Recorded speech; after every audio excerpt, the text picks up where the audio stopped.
You're listening to 15 Minutes With, brought to you by QWise, managing complexity in the business world.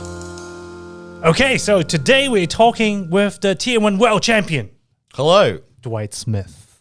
Hello. John. How you doing? Well, I'm doing good, and I'm excited to have you here. And because this is also the first time, not only are we talking to the TM1 World Champions, but also the first time we're recording in a new studio. So, welcome. Thank you very much. Thanks for gracing us over your lunch hour. You're welcome. Yeah. And I've just got a few questions to go through the TM1 World Championship because it happened a few months ago. It seemed like a long time, but to me, it was just like last week. It seems like yesterday to me too. Yeah. And for those of you who didn't know, Dwight came first as the champion, TM1 World Champion, in fact, after the competition of some fierce rounds of competition. So my first question is, how was it? How was your first-hand experience for the TM1 World Championship? Well, I've got to tell you, it was a pretty tough competition, and I'm excited to actually have achieved greatness in TM1. Yes, that was great though. It was very tense. I'd say it was well earned. There were some parts that were quite challenging, and you came out on top. Yeah, well, yeah. So, I mean, now that it has been a while since the TM1 World Championship, have you been using your bragging rights as the TM1 World Champion yet? look, a lot of people have been surprised to see, that I could get there and become TM1 World Champion. What do you mean? Well, just my workmates, my colleagues, and my friends and family. So it's all very exciting. Were they shocked when they heard it from you, or they saw your trophy, or something on the LinkedIn? YouTube. I think the YouTube was what really took them Oh, over okay, the top. yeah, we did do a video on that, so we might post a link on that. Okay, all right. Yeah, that was fun though. You had some great shots there.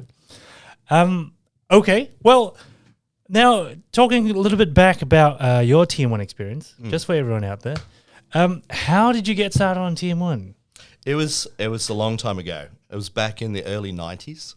Right. I think it was back when it was on a floppy. Oh, Yeah. okay. So we're talking about way back.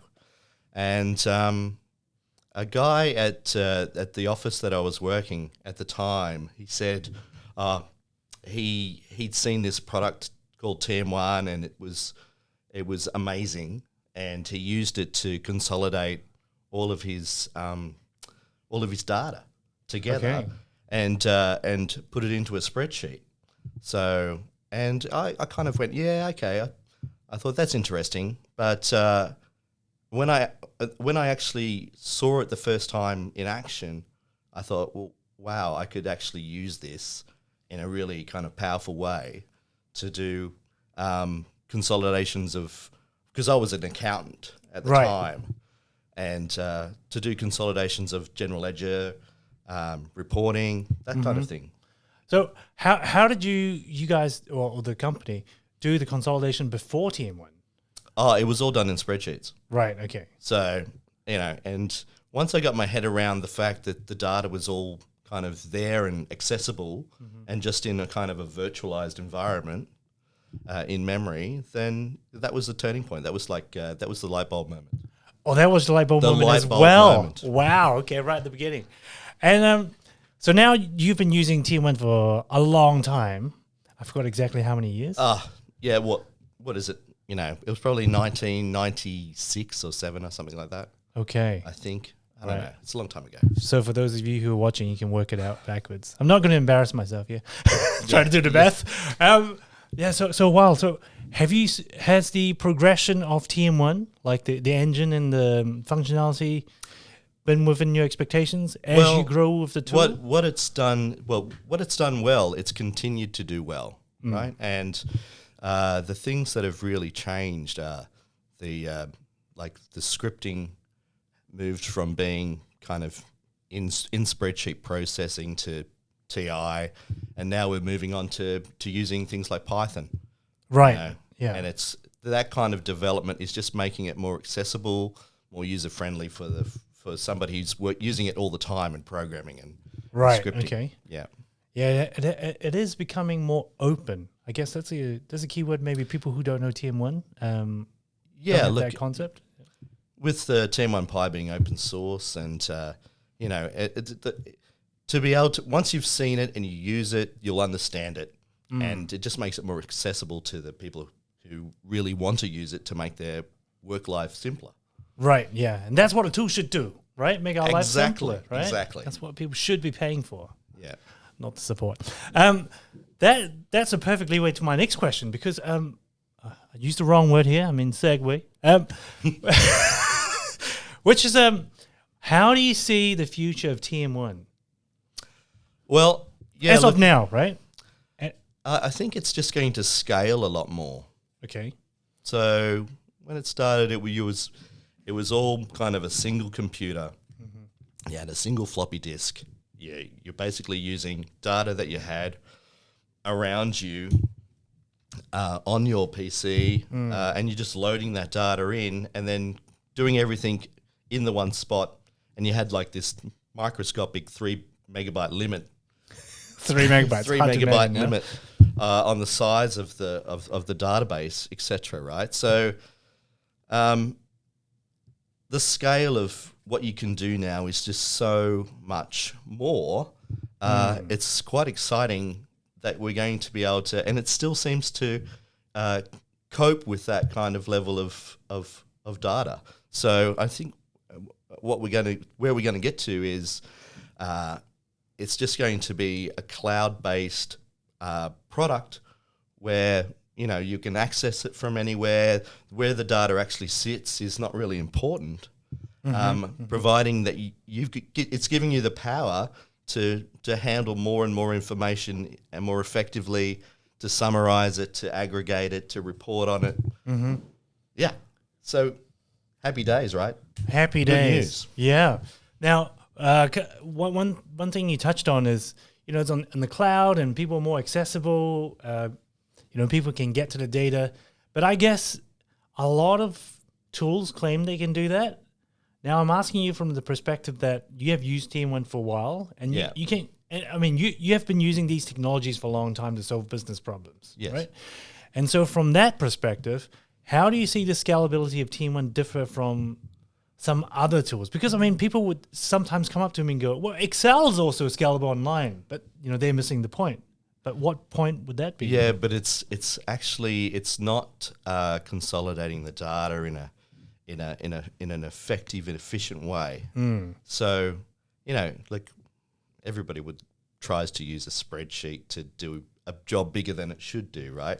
Too true, yeah. Even tables of information. We're talking about the processing time that you have to invest to get your output. So, and it's just not. It just doesn't get to. It's not practical after a certain point, right? It's good to have the detail. Point, yeah. You need the detail if required. You don't need to see it all the time. Most people just want to see summarized pieces of information. Yes, yeah. And being able to draw back from time to time, but a lot of the time is exactly what they want. Yeah. And good point about how there's a lot of software that goes to a certain point in time. Yeah. I mean, no. And let's remember, a spreadsheet is only 2 dimensions. Yes. A row and a column, right? We're talking about multiple dimensions. We're talking about multi-dimensionality, which is, what makes TM1 exciting. Yes, what makes TM1 great. Exactly. Yeah. Words from the TM1 World Champion himself. So, talking about the TM1 World Champion then, if there was a future TM1 World Championship, would you be competing? Look, I'd love to. I just everyone's just going to be coming after me now. Yeah, true. I think, it would be exciting. It would be exciting. It's a big honor to have won that award. And look, I'm ready to compete for next year. All right. Or is it this year? Be ready. this year, yeah. So now then, since you're the gracious champion, do you have any advice for the people who's going to be competing with you next time around? Look, watch the movie. Watch the history of TM1. Do your homework. Practice some feeders. Yeah, practice some feeders. Write some functions. Write some TI. Make sure you memorize all of the delimiters that you're going to use. Oh, in those TIs. Let's not go back to the delimiter problem. Oh my God. Yeah, okay. So, if you could give your previous self a bit of advice, before the last TM1 World Championship. Yeah, update your bedrock. Update your bedrock to the latest version. Yeah, stay with the latest version. All right, that's a good tip. Okay, we do appreciate your time. So to wrap it up, I've got a series of rapid fire for you. So the first couple of words that comes to your mind. Okay. Yeah, just. All right, let's go. Yeah, let's fire go. away if you're up for it. Okay, all right. So we'll start off easy and then we'll have a bit of fun. All right. First question is, favorite color, Blue. favorite function key, F9. favorite T1 feature.